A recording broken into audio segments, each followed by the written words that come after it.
dari apa benih-benih nila Hmm. yang di sini tuh udah Iya. selalu emang ada yang minta Iya. gitu ya. Malah kemarin itu ada rekanan teman dari Sulawesi. Sampai Sulawesi Iya, dikirim yang sampai Sulawesi. pengen Baru mau minta iya, ya. yang baru mau minta untuk mencoba benih nila hitam yang strain sakti ini. Apa bedanya coba? Bisa diceritakan nggak, Mas? Pertumbuhannya lumayan bagus. Jadi nggak kalah dengan nila-nila yang ada sekarang di luaran gitu. Itu sangat bagus dari pertumbuhan, dari bentuk badannya bagus. Lebih besar gitu atau gimana? Dia lebih panjang tapi lebar gitu.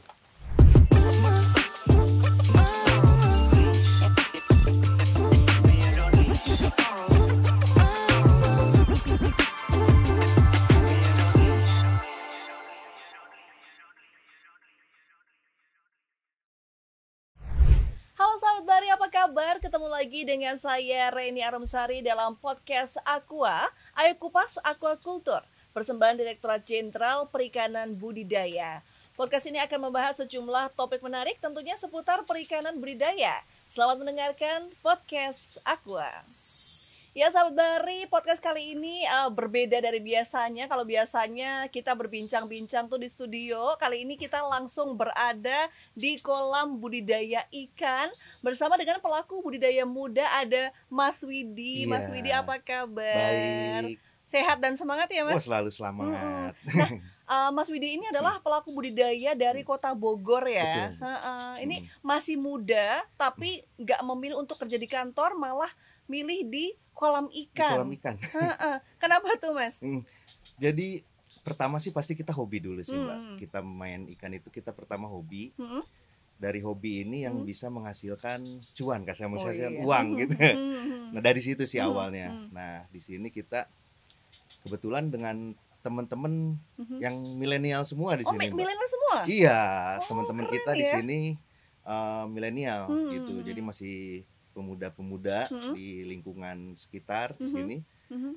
Ya alhamdulillah pada ingin usaha gitu. Ide Jadi, awalnya dari mana tuh, Mas?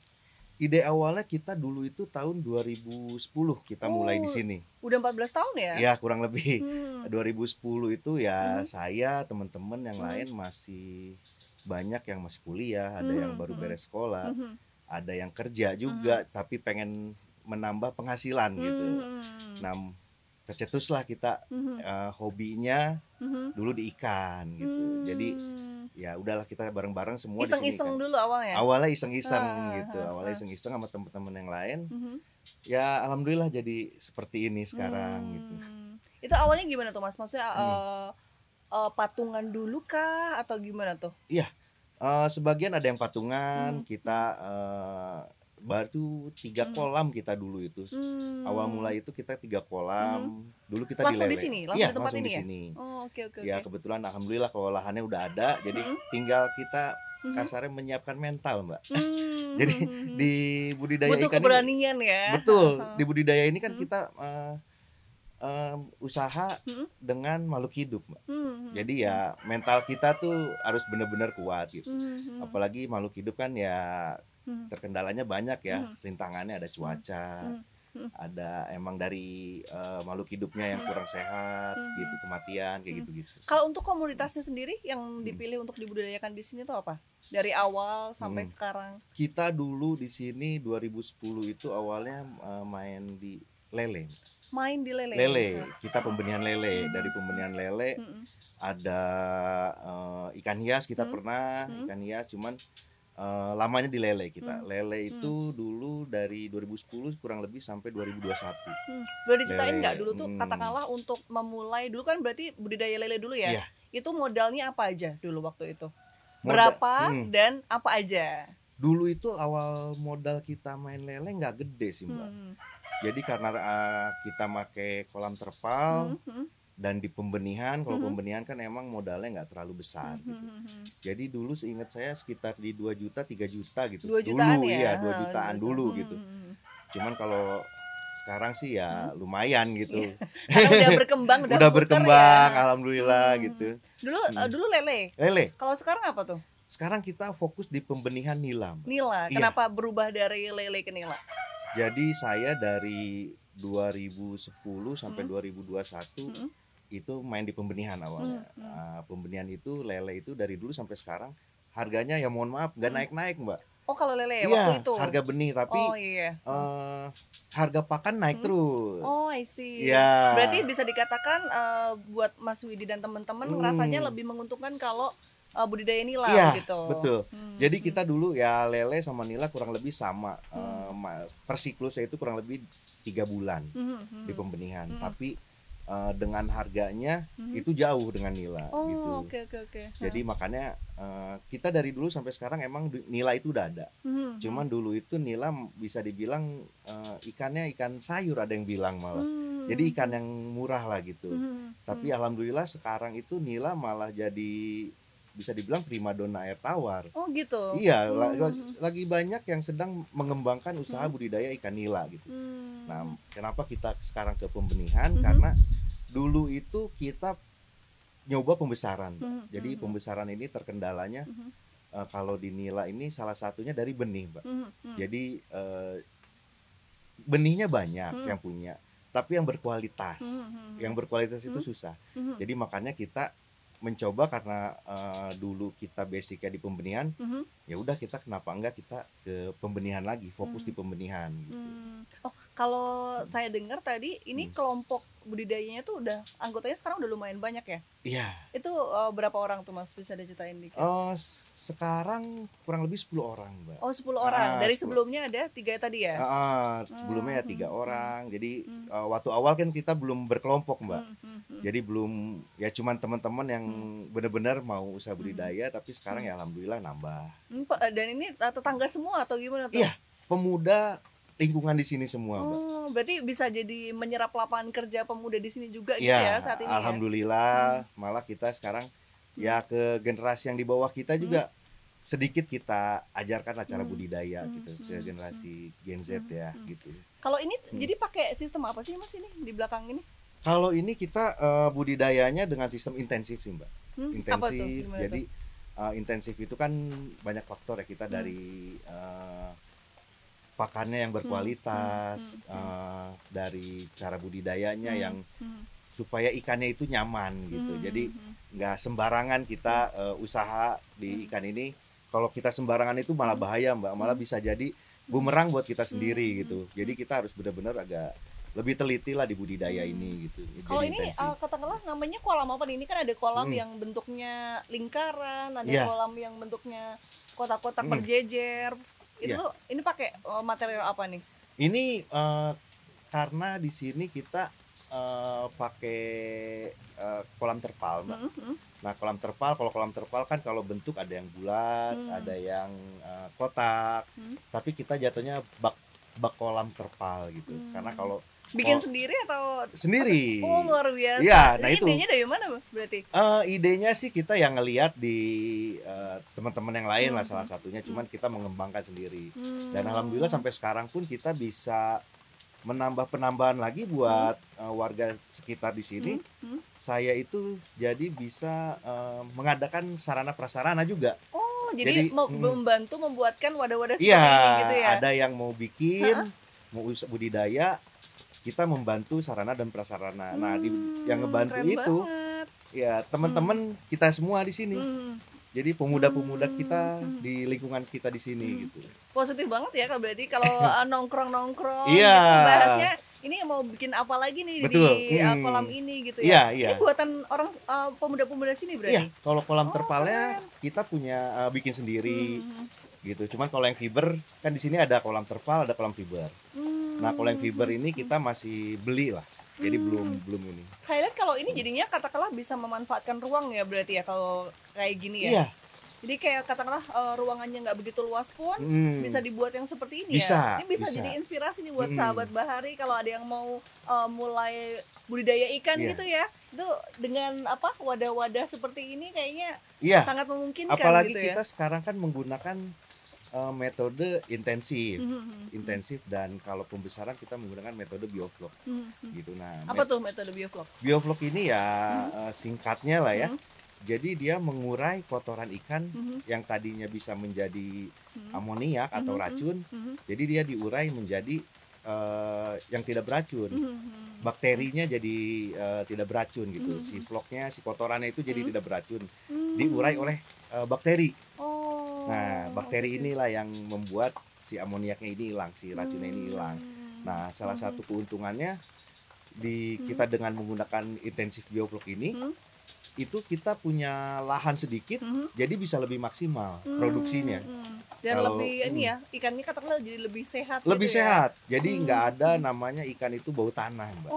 Oh gitu. iya, bener-bener kan kadang kalau misalnya kita makan ikan, itu biasanya ada ikan yang katakanlah nggak berbau. Itu bisa dari cuma dari cara masaknya, tapi juga dari cara pembenihannya juga cara bisa budidayanya. ya? Oh gitu. Nah, cara budidayanya jadi harus yang standar lah gitu. Oh, I see. Standar. Soalnya kan KKP sendiri juga kan punya standar untuk cara budidaya gitu. Nah, dari situ pasti menghasilkan ikan yang berkualitas.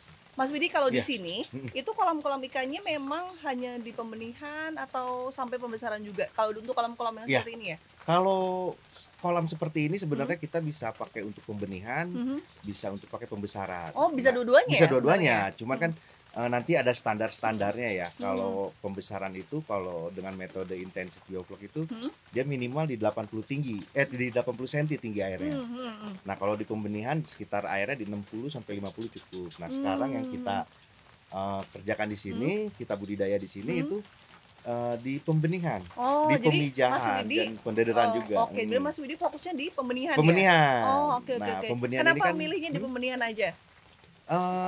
Milih di pembenihan aja karena yang tadi itu kita di daerah kita itu masih sedikit yang mempunyai benih yang berkualitas sih salah satunya. I see. Jadi karena saingannya masih dikit ya? Iya, sebenarnya saingannya banyak. Saingannya banyak. Tapi yang berkualitas ini yang berkualitas ya? Yang berkualitas. Kalau saingan itu di daerah saya di Jawa Barat gitu, itu banyak yang bisa pembenihan.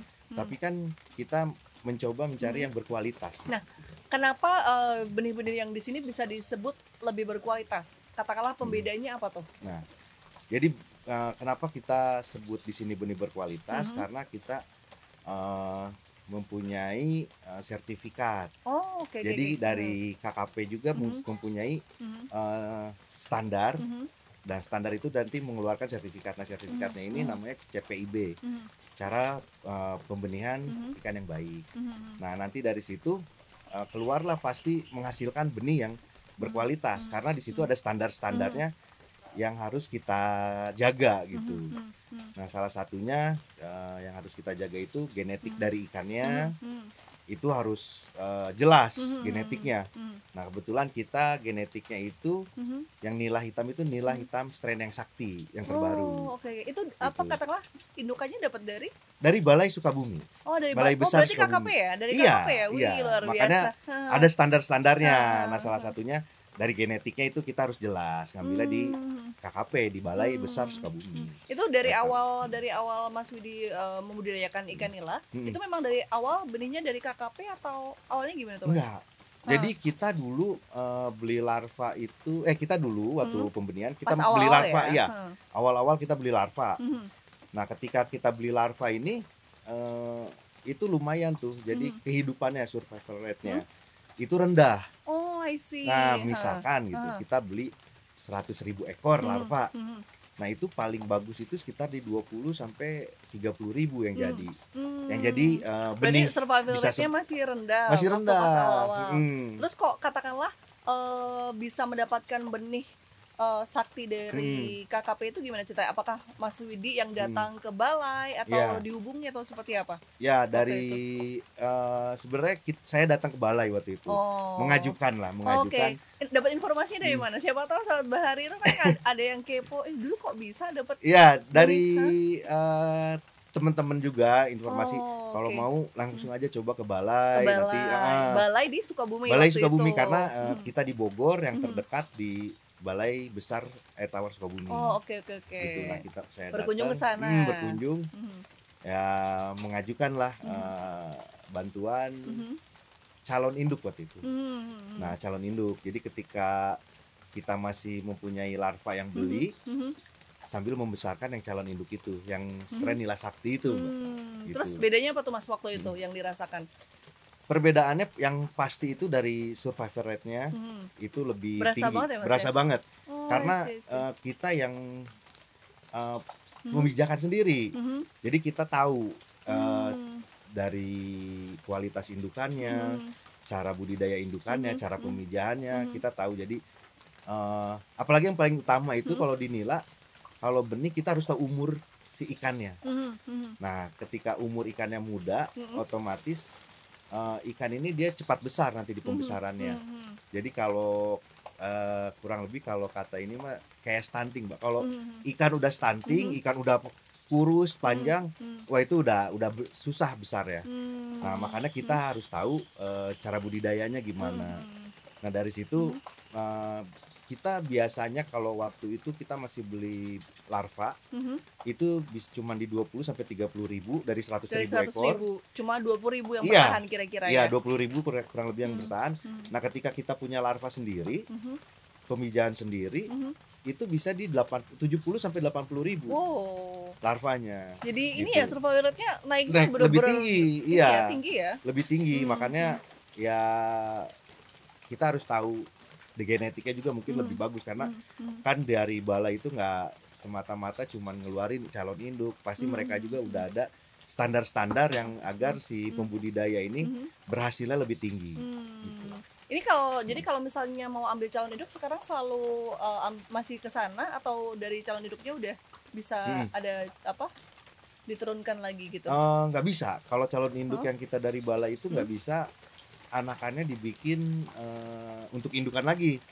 Berarti jadi kita gimana tuh? Mau nggak mau minta lagi nanti. Oh gitu. Tapi berarti dari 2021 ya tadi ya? Kalau calon induk kita baru dapet itu November kemarin karena Nila Sakti ini kan strain terbaru dari Balai Besar. Baru November 2000? Kita dapat November 2021 kok nggak salah. 2023 sorry. Berarti November 2023 itu dapat calon indukan yang Nila Sakti itu dari KKP dari Balai Sukabumi. Betul. Terus sampai saat ini itu masih dikatakan disuplai terus ya? Enggak, ya kita masih sekarang kita udah coba pijahkan. Oke. Nah itu yang tadi itu hasilnya bagus. Gitu. Oke. Berarti continue sampai sekarang seperti kurang itu lebih kan kalau kita dari balai itu indukan itu sekitar 2 sampai 3 tahun masa produktifnya gitu. Kalau misalnya dari katakanlah pembenihan yang ada di sini, itu demand-nya udah tinggi belum, Mas?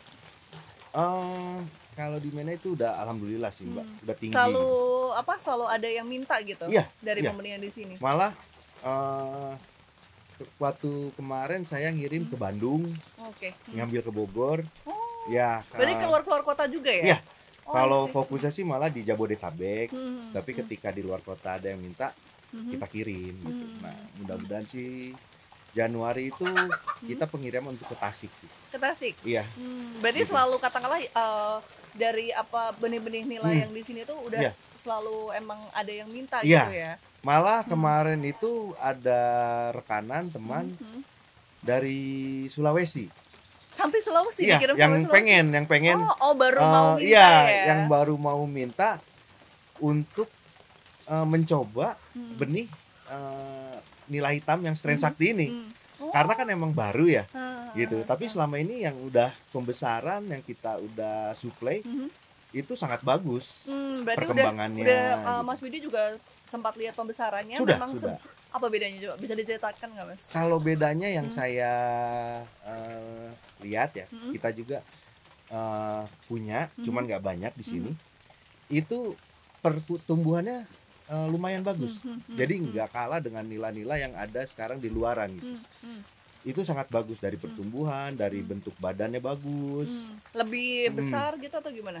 Dia lebih panjang tapi lebar gitu.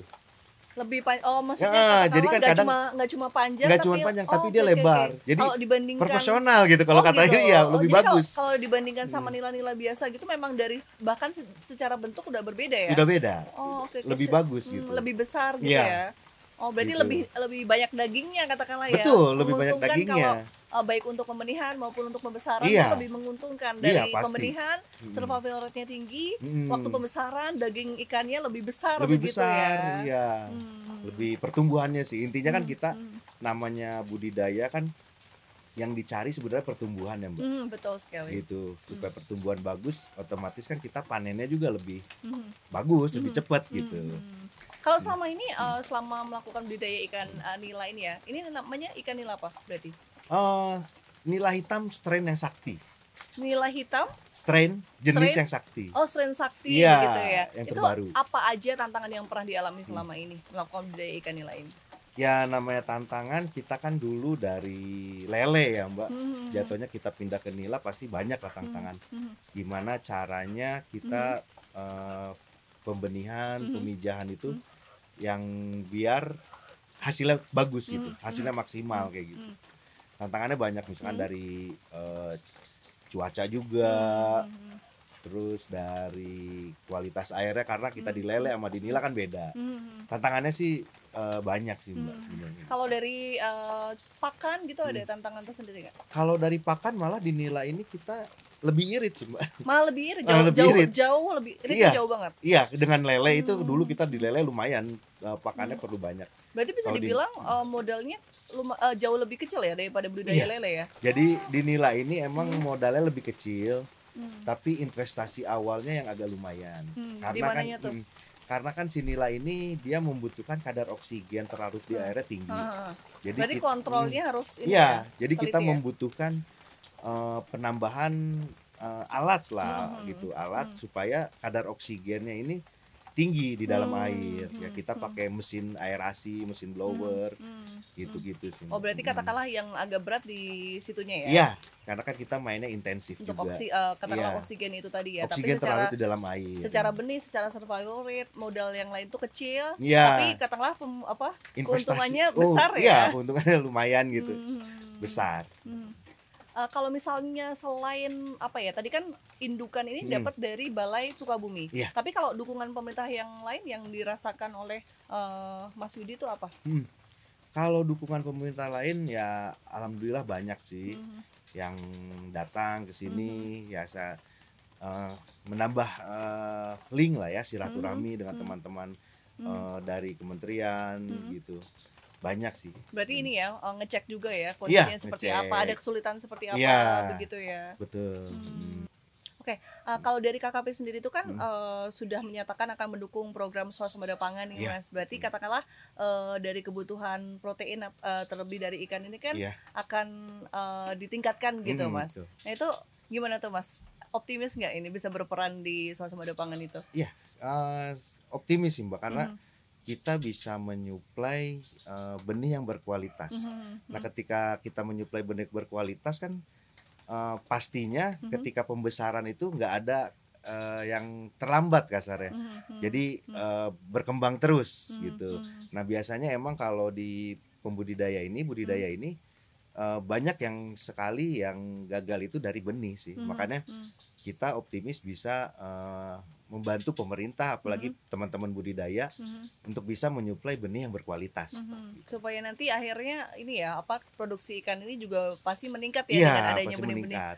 berkualitas. Nah kalau dari kelompoknya Mas Widi sendiri itu cara supaya mempertahankan benih bisa berkualitas itu dengan cara apa aja tuh Mas? Iya. Jadi ya pertama kita pasti dengan cara yang metode intensif sih Mbak. Metode intensif ketika kita udah di pemijahan, kita punya metode di sini.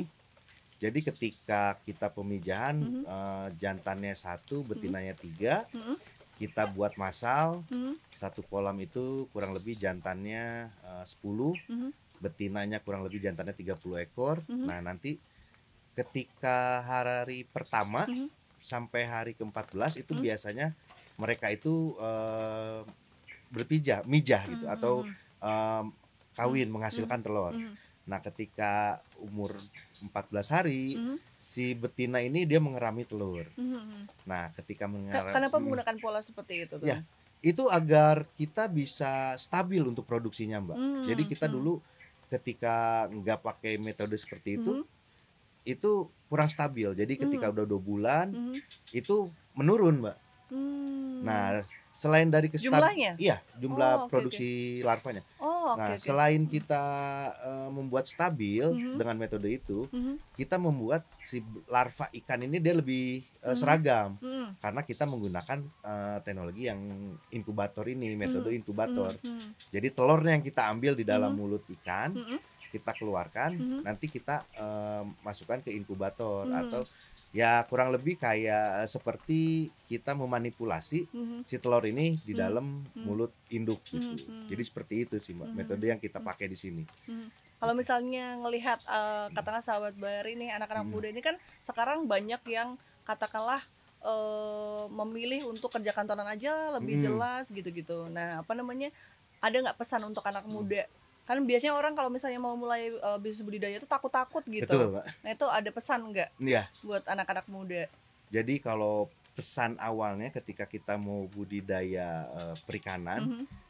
kita pertama pasti harus siap mental, Mbak. Mhm. Yang kedua kita harus tahu ilmunya. Mhm. Ya, Mhm. ilmunya kalau di perikanan ini kan dia ada banyak, Mbak. Jadi ada ilmu dari ikannya, Sebut. ada ilmu dari kita airnya gitu. Mhm. Maksudnya ilmu Mhm. dari ikan itu ya karakter ikannya dia maunya gimana sih. Mhm. Mhm. Terus karakter airnya si ikan ini maunya gimana. Jadi kita harus tahu dulu yang itu. Mhm. Mhm. Nah, baru kita harus mencoba intinya. Mhm. Karena di budidaya ini pengalaman saya Mhm. untuk teori budidaya ini yang terpakai di lapangan ini Mhm. hanya 30-40%. Oh gitu ya? Iya, Sisanya jadi pengalaman atau sisanya gimana tuh? pengalaman, pasti sisanya Heeh, pengalaman heeh, gitu. heeh, Jadi mhm, eh, teori atau ilmu di budidaya mhm, itu hanya untuk gambaran atau rangka ketika kita mau memulai budidaya sih, Mbak. mhm, mhm, Selebihnya pasti kita harus punya pengalaman di mhm, lapangan sih mhm, intinya mhm, gitu. mhm. Jadi jangan takut ya kalau Jangan takut. misalnya mau nyoba untuk budidaya karena sebenarnya dari modal pun nggak terlalu besar ya. Enggak gitu. Mhm, Jadi mhm, ya tergantung segmennya lah kalau mhm, modal gitu. Kalau mhm, mau segmen pembenihan, mau mhm, segmen pembesaran, itu kalau segmen pembenihan emang nggak terlalu besar. Kalau segmen mhm, pembesaran emang lumayan besar. mhm, Tapi mhm. dari resikonya pun mengikuti. Iya iya iya iya Jadi iya. kalau kita main benih emang Mhm, resikonya kecil. mhm, mhm, Resikonya besar mhm, karena mhm, modalnya kecil tapi keuntungannya lumayan. Tapi mhm, kalau kita mhm, main pembesaran mhm, itu emang modalnya besar, mhm. tapi Tapi resikonya keuntungan kecil. apa? Resiko Oh resiko resikonya dari kecil. kematian Oh, oke oke oke oke. gitu. Keuntungannya sebenarnya hampir sama aja. Oh gitu? Iya, Oh, iya iya tapi iya. kan kita balik lagi dari keterbatasan lahan yang kita punya, Kalau gitu. untuk pembesaran memang membutuhkan lahan yang lebih besar Lebih begitu besar, ya? Oke oke. iya. Jadi kalau misalnya, teman-teman yang memang punya lahan besar bisa mencoba Mhm, di pembesaran, iya, karena resikonya juga kecil juga ya sebenarnya ya? udah kecil. Oh, I Yang penting see. kita Oke udah oke tahu oke. ilmu-ilmunya tadi itu. Karena Apalagi sekarang mhm, bisa katakanlah konsultasi dengan balai-balai dari iya, KKP ini ya? bisa Oh, oke langsung oke oke. datang ke balai-balai gitu. Oke. Jadi ini bisa jadi inspirasi buat sahabat bahari Mhm, yang katakanlah punya lahannya terbatas, betul, bisa mhm. nyoba untuk pembenihan ya? Pembenihan, Kalau apalagi yang misalnya kalau pembesaran itu kita menggunakan metode yang bioflok itu. oh, oke oke oke. Kapasitas produksinya bisa 2 sampai 3 kali lipat kalau kita Mmm, menggunakan teknologi teknologi bioflok. bioflok. Oh, Mhm, luar biasa sekali. Jadi, mhm. jangan takut untuk memulai budidaya ya, Betul. karena resikonya sebenarnya sekarang kecil. Apalagi kalau di Mhm, pembenihan ini tadi Mas Widi sempat bilang kalau udah ada katakanlah benih yang berkualitas yang nilai super tadi, mhm, itu katakanlah survival rate-nya sangat-sangat tinggi tinggi, begitu iya. ya. Mhm, Oke, baik. Oke, terakhir nih Mas Widi iya, untuk sebagai penutup, apa nih harapannya Mas Widi untuk bisnis budidaya ikan kelompoknya Mas Widi ke depannya dan mungkin ada harapan untuk pemerintah KKP gitu? iya. Kalau harapan saya di sini itu ya mudah-mudahan kita bisa lebih memperluas Mhm, mitra, mhm, ekspansi di sini, mhm, memperbanyak kapasitas produksi kita di sini. mhm, Ya kalau harapan untuk pemerintahnya, mhm, ya mudah-mudahan pemerintah bisa lebih mendampingi mhm, petani-petani mhm, atau pembudidaya mhm, di masyarakat di mhm, bawah. mhm, Ya semoga bisa memperbanyak silaturahmi lah dengan mhm, mhm, pembudidaya gitu. mhm. Jadi lebih rutin, lebih Lebih intensif gitu rutin, ya? ya Oke. karena kan Mhm, kita petani pasti butuh KKP juga, mhm, butuh mhm, Kementerian Perikanan juga untuk mhm, mendapatkan informasi-informasi terbaru, mhm. teknologi. Teknologi terbaru Iya, apa nih? dari teknologi terbaru kan dari Mhm, KKP. mhm, mhm. atau dari segi strain-nya gitu. Supaya Paling nanti situ. akhirnya bisa meningkatkan Iya. produksinya gitu Iya, ya Mas ya. bisa meningkatkan produksi dari pembudidaya gitu. Ya, semoga memang terwujud ya harapannya itu. Amin. Terima kasih banyak Mas Widi. Saya Sama-sama. doakan semoga usahanya berkembang. Amin. Sekarang kelompoknya 10, siapa tahu tahun depan bisa meningkat jadi 100 orang ya. Iya. Supaya berkembang lagi. Oke, terima kasih banyak Mas Widi. Sama-sama, Sehat Mbak. selalu. Oke sahabat Bari, menarik sekali ya perbincangan kita kali ini. Jangan lupa untuk subscribe YouTube channel Perikanan Budidaya dan sampai jumpa di episode berikutnya. Bye bye.